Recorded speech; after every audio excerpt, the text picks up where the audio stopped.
Hello and welcome to today's video. I'm going to be basically giving away my #1 secret to fat loss without dieting. Okay, I'm going to be teaching you exactly how to simply lose fat without dieting. Okay, and I can almost promise you no one is teaching this. I do not know anyone else who's teaching this method. Okay, ready to dive in? Before we do go ahead, give us a thumbs up if you're enjoying the content so far. Do comment below, let me know your thoughts, let me know your comments, and of course, let me know what else you want to see. Hit that subscribe button and the bell icon so you do not miss out on anything. Thank you so much. Let's dive straight in. So what on earth is the simple approach to fat loss without dieting that basically no one is teaching? What on earth could that be?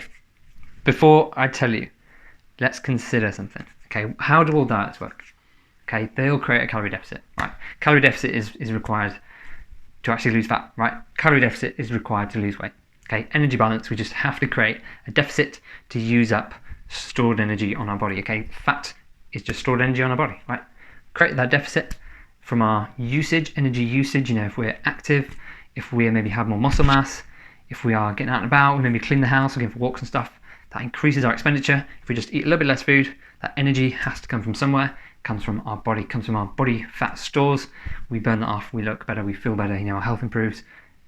All is good in the world. All diets help create a calorie deficit, but the method in which they go about doing so is very, very similar, okay? All diets out there use a method called exclusion. Okay, they are exclusive based diets. Okay, let me explain. Keto diet. Okay, very, very low carb, high fat, high protein. Okay, they exclude almost all carbs. Okay, what about low fat? They exclude almost all fat. We can eat carbs, we can eat protein. Right? Who's tried to cut out sugar for their diet? Who's tried to cut out fizzy drinks? Right, again, excluding things. Who's tried to cut out white carbs? So pasta, maybe rice, bread, cupcakes, sugar, all that stuff. Go on, get rid of it, exclude it. Now tell me something. What happens when we exclude those foods? What happens when we're used to eating a load of potatoes? We love potato wedges. Then we go on keto, where we're allowed 20 grams of carbohydrates a day. What happens? Week 1, I've just wish I could have some potatoes. Week 2, I just want some potatoes. I'm doing all right, but I just want some potatoes. Week 3, willpower starts to run low. Eventually, we crash, we binge, fall off the wagon. Who's familiar with that? We fall off the wagon. Let me know in the comments below. Okay, what happens when you try eliminate sugar from your diet? Okay, you just want that cookie, you just want that cupcake. Someone made you a cake and you can't touch it because it's got sugar in. Agony, absolute agony. Is that going to lead to sustainable weight loss? Are you going to cut out sugar for the rest of your life? Probably not. It will be very, very impractical to do so, let's be honest. There's sugar in everything these days, so cutting it out completely is going to be very, very difficult. Okay? If you create change temporarily, the results you should expect will also be temporary. Okay? Temporary results equals temporary changes. There's a separate video on that I can link to. Okay? But for now, we understand that every single diet out there uses this concept of exclusion. Okay, carbs, fats, sugars, whatever it is, vegan, meat products, and so on. Okay? So Alex, what on earth is this method that no one is teaching that's simpler than using exclusion? What is that method? What is the opposite to exclusion? Inclusion. Okay? So rather than excluding stuff, excluding the unhealthy, excluding the bad foods. Right, I hate that terminology.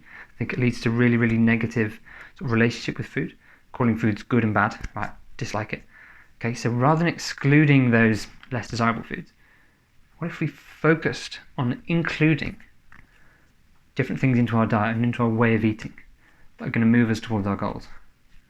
Okay, let's dive into this in a little bit more detail. You might be thinking this, Alex, I understand the concept, but if I'm adding in stuff to my daily intake, right, surely that's going to bump up my daily calories, okay, and therefore reduce my calorie intake or even cause me to gain weight.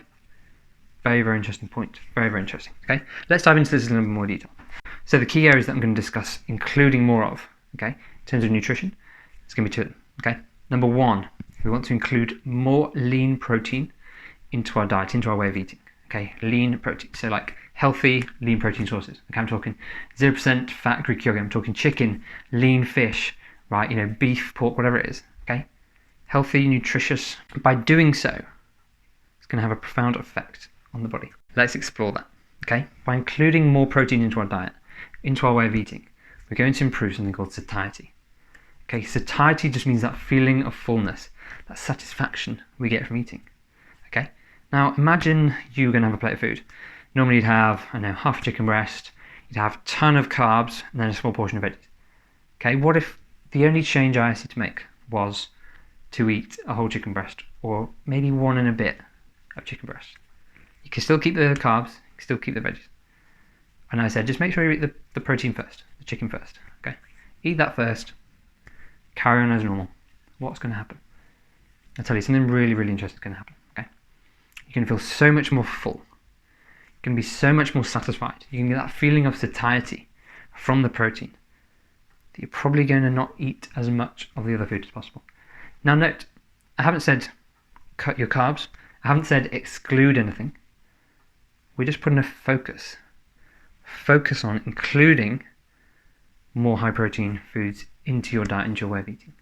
Okay, but by doing so, almost immediately, we just kind of, I'm full. I don't really want to eat until I'm stuffed. I don't need those carbs. Those carbs were maybe what was filling me up. Previously, those carbs were what filled me up. But now I'm eating more protein. Actually, I'm kind of full already. Is this making sense? Let me know in the comments below. Okay, so we've discussed protein. What else can we start to include more of into our way of eating, into our diet? Move us towards where we want to be. Okay? Veggies. Veggies. Non-starchy vegetables. Green veg, mushrooms, onions, you know, whatever it is, whatever you've got. As long as it's not basically potato, starchy based, right? Those are vegetables, but they are starchy based. They're basically carbohydrate sources. Okay? Not saying they're bad. Just saying including more green and other colours of non-starchy vegetables will do your body absolute wonders. Now, let me explain. So, I've already discussed satiety. Now, protein is very, very good at increasing satiety, especially between meals. Okay, especially between meals. So, you've had your dinner, maybe you had all those carbs, maybe you had the green veg, and you had that additional bit of chicken breast. Your calorie intake is actually going to be a little bit higher, okay, because I just gave you more protein to eat. But whereas normally you might have a snack, or you might have a bigger meal later on, you're going to be fuller for longer. You might even push that back. That snack, you don't need it. You're still full because you ate more protein at lunchtime. Okay, is this making sense? So you reduce your calorie intake by eating less later on in the day because you have more protein. Okay, and if you eat more protein at that meal, you're going to be fuller again until breakfast. You're going to have more protein, be full. You know, you're not going to snack. You're going to have a smaller meal. Right? See how your energy intake starts to drop. Now, if we focus on vegetables during our core meals, okay, what that's going to do is it's going to provide a ton of fiber. Now, fiber is very, very good. Again, increasing satiety, but especially within the meal. Okay, especially within that meal time. Now, things like protein, things like high fiber foods, take more time often to chew and digest. Okay, whereas something like bread can be very, very easy to wolf it down. Hundreds of calories rack up very, very quickly. As you start to eat vegetables, right, it can be maybe a little bit more chewing. Chicken breast, a little bit more to it. Eating 100 calories of chicken, that's quite a lot of chicken, right? It's going to take you quite a while. You're going to have to chew quite a lot. This all sending signals through your GI tract, through the brain, saying, I'm quite satisfied. I feel like I'm eating a lot, right? This is maybe more effort to consume this food. It's going to be maybe more effort to digest that food. High protein foods actually take more energy to digest than fats and carbohydrates, okay? It's called the thermic effect of food, which I'll cover in a separate video. Do you see how we're starting to reduce our need, or maybe even our desire, for those less healthy, maybe more palatable, more calorie-dense foods?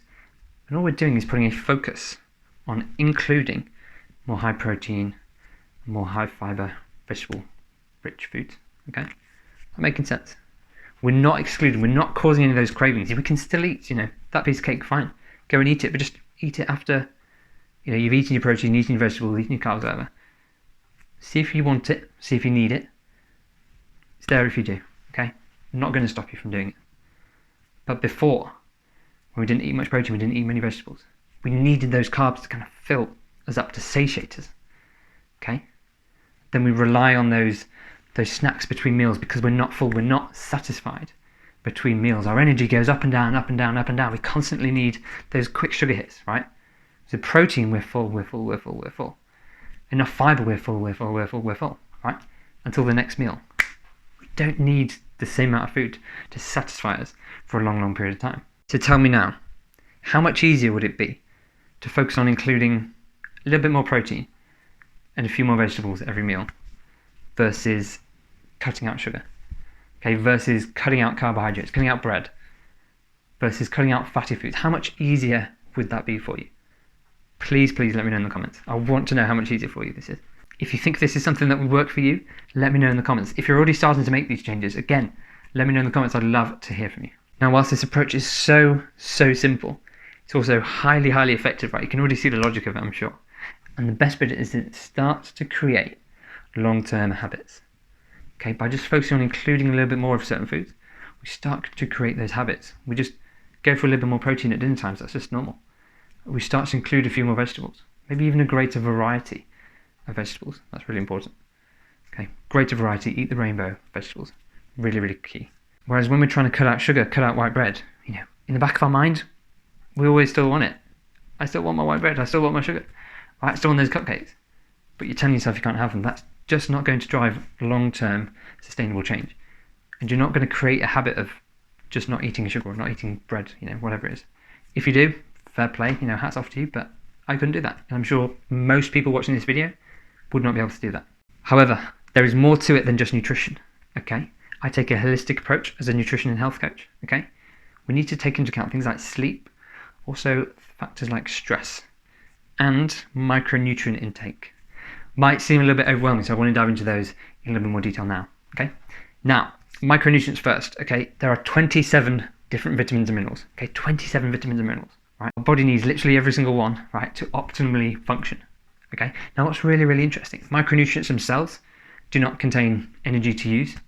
Unlike macronutrients, carbs, fats, protein, they actually are energy for our body to go and use. Micronutrients, they don't contain any energy, but what they can do is impact the amount of energy we use every single day, okay? Consider this.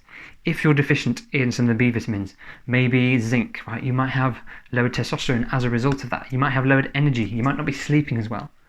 Okay, this is why we need to take a holistic approach. Because if we're not sleeping as well, if we have lowered testosterone, we don't have the same amount of energy, the number of calories we expend every day starts to drop, okay? Okay, so if our calorie expenditure is lower, what happens if we start to deal with those nutrient deficiencies? Okay, we start to consume more of those B vitamins, more zinc, it could be copper, whatever it is, right? What happens if we start to deal with those deficiencies? Our body starts to increase energy expenditure. So we're not consuming any more calories. We're not even doing any more activity. But because our body wasn't running as it should be, just by covering all those bases of those nutrient deficiencies, we can actually improve the number of calories that we burn every single day. And the weight, the fat can just start to come off without needing to go for runs and all this stuff. Our body's just working as it should. Okay? Now the easiest way to ensure you cover all the micronutrient bases will be ensuring you consume a wide variety of different coloured fruit and vegetables. Okay? Different colours of fruit and vegetables basically means there are different vitamins and minerals within them. Okay, so something that's orange might contain something different that's green, for example. So spinach versus, say, carrot, right? They're going to contain different vitamins and minerals. So if you contain enough variety, enough volume of them, then you're going to be pretty good on the macronutrient scale. Okay? Now, alternatively, you could, of course, take a multivitamin. Just make sure it covers all 27 vitamins and minerals, because not many do. Okay, so we've discussed micronutrients. We've discussed core of nutrition, protein and vegetables. What about sleep? Okay, what about sleep? Now, before we dive into that, energy balance, okay, energy balance, calories in, calories out, is a law of physics. No single person gets around that. Although it may seem, you've probably got a friend who eats twice the amount of food as you and still loses weight, and that person who eats no food at all and still manages to gain weight, right? No one gets around energy balance. Let me explain. All these different factors, okay, stress, hormones, sleep, nutrient deficiencies, all just impact either our calories in or our calories out, directly or indirectly. Okay, consider this. If you struggle sleeping, you've had some poor sleep, you went to bed late and you've got to get up early for work, how's your appetite? Okay, if you had 4 hours sleep versus your normal 8, you got woken up in the middle of the night, whatever happened. How is your appetite? Because I can almost guarantee, if I was running on 4 hours sleep, I would be angry. I'd be eating everything in sight. I'd be all over the place. My stress would be up. My body would not be running as it should be. I would literally want to eat every single thing in sight. So what would that lead me to do? Increase my calories in. Right, calories in, calories out. Increase my calories in because I'm eating more food. Potentially, let's say I normally go to the gym, but I'm so tired. If I don't need 4 hours sleep, I normally get 8. I don't go to the gym, so I reduce my expenditure. So I'm eating more calories and I'm reducing my expenditure. What's going to happen now? I'm going to gain weight, right? Calories in, calories out, surplus. That's going to be stored as body fat. Is that making sense? Okay, same with stress, right? If you're more stressed, works differently with different people, but often we turn to food. Nervous snacking, right? Late night snacking. Maybe we're doing last minute work late at night. We're stuffing our faces with whatever we've got in the cupboard. Again, we're increasing the calorie in. Maybe calories out doesn't change, whatever. But we're still impacting calories in, calories out. Is that making sense? Okay, so a very, very simple thing that we can do. We've discussed nutrition, protein, micronutrients, okay? We can look at sleep hygiene, okay? How can we look to improve our sleep? Can we be more consistent? Can we set a bedtime, okay, that we stick to, and that we give our body great opportunity to set pattern? That circadian rhythm that comes around every about 24 hours. Our body likes to go to bed at the same time, wake up at the same time. Go to bed at the same time, wake up at the same time, right? If we're suddenly, one night doing this, one night getting up, whatever it is, that can cause massive, massive imbalance and cause huge, huge sleep disruption, okay? Same with stress. What can we do to reduce the stress that we feel? Okay, some physical stress is good, weight training, exercise can be really beneficial. But if it's too much, maybe combined with a very, very stressful job, maybe we need to take some mindfulness techniques. Try meditation, just sitting in a quiet room for 5 minutes, reading our favorite book, playing guitar, doing some drawing. Reduce your stress. You might find that impacts your calories in, or you might find it impacts your calories out. So rather than focusing on excluding sugar, carbs, fats, whatever it is, right, the foods that you love and enjoy, rather than focusing on excluding those, why don't we include some mindfulness practice? Include reading a nice book before bed to tire us out, wind us down, so we sleep better.